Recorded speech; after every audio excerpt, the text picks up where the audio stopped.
یا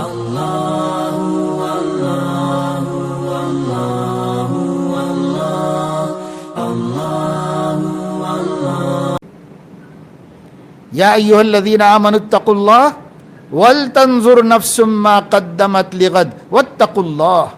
دو تقوی کے بیچ میں، دو اتقوا اللہ کے بیچ میں اللہ نے فرمایا کہ ولتنظر نفس ما قدمت لغد. ہر بندہ، ہر نفس سے مراد شخص، ہر شخص مرد ہو یا عورت، اس پر گہری نظر رکھے کہ ما قدمت لغد، وہ کل کے لیے یعنی قیامت میں کام آنے کے لیے آگے کیا بھیج رہے ہیں، آگے کیا بھیج رہے ہیں، اس پہ کڑی نظر ہو، مردوں کی بھی ہو عورتوں کی بھی ہو. اور آگے بھیجنے میں کامیاب وہی ہو سکتے ہیں جو اللہ کے تقوی کے ساتھ، خوف خدا کے ساتھ زندگی گزار رہے ہوں. اس لیے پہلے بھی اتقوا اللہ کہا، بعد میں بھی اتقوا اللہ کہا کہ تقوی اللہ کے بغیر تم آخرت کی کامیابی کا سامان بھیجنے میں ناکام ہو جاؤ گے. ہاں، تقوی اللہ کے ذریعے آگے اتنا بھیجو گے اور ایسا بھیجو گے کہ اس سے مغفرت ہو جائے گی، اس سے کام بن جائے گا تمہارا.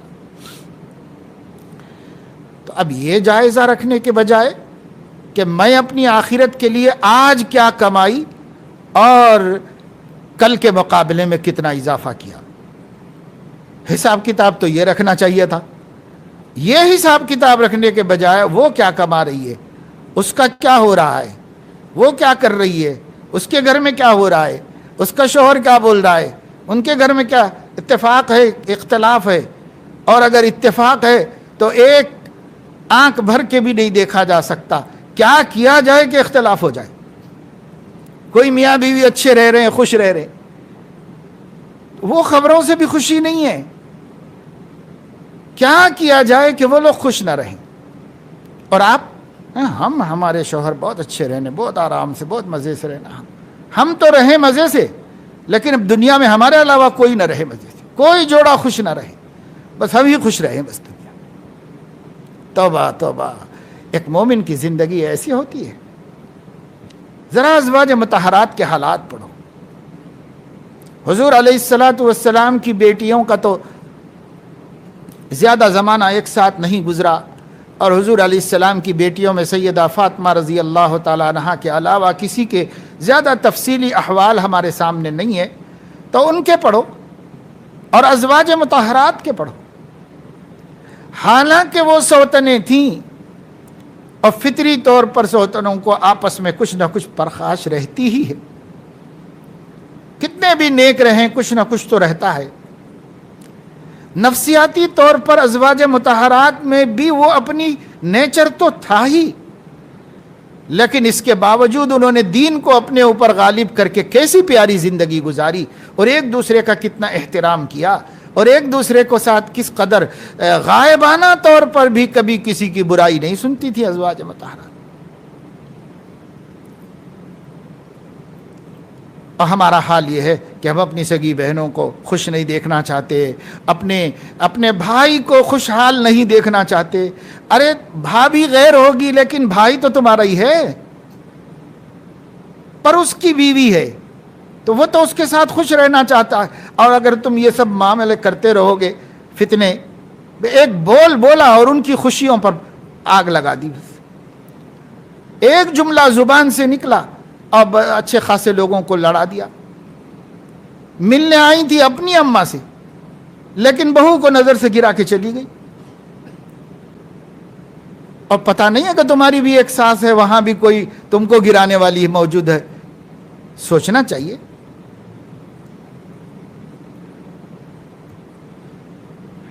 بس آخرت کو بھول جانے کا یہ سب انجام ہے.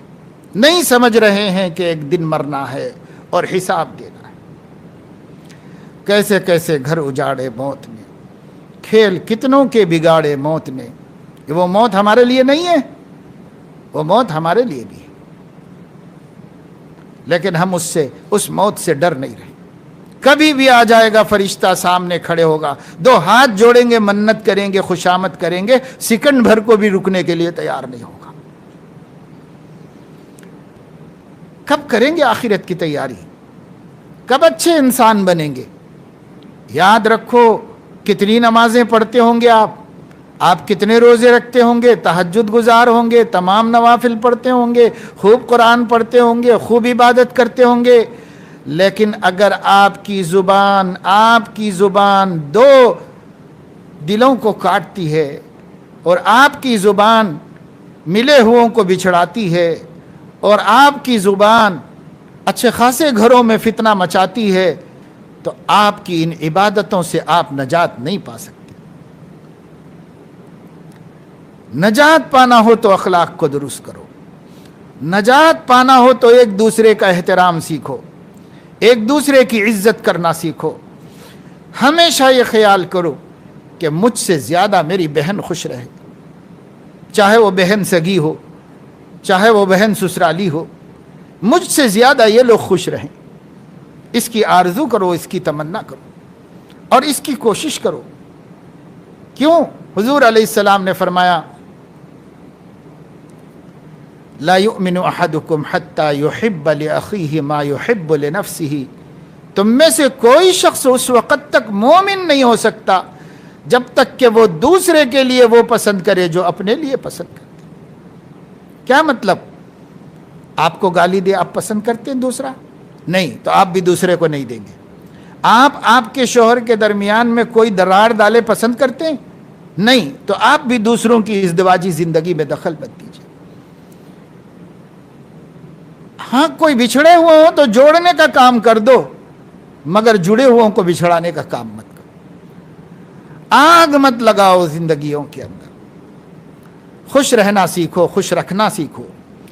جب کوئی آدمی دوسرے کو خوش رکھتا ہے تو اللہ اس کی زندگی میں خوشیاں بکھیر دیتے ہیں، خوشیوں کا رس گھول دیتے ہیں، اور جب وہ دوسرے کو تکلیف دے کے خوش ہوتے ہیں تو اللہ تعالیٰ ان کی زندگیوں سے خوشیوں کو چھین لیتے ہیں۔ اللہ تعالیٰ اس دنیا میں ان کو ذلیل کرتے ہیں، رسوا کرتے ہیں۔ موت بھی آتی ہے تو ایسے لوگوں کی تڑپ تڑپ کر آتی ہے، سکون سے اللہ مرنے بھی نہیں دیتے جو دوسرے کو سکون سے جینے نہیں دیتے۔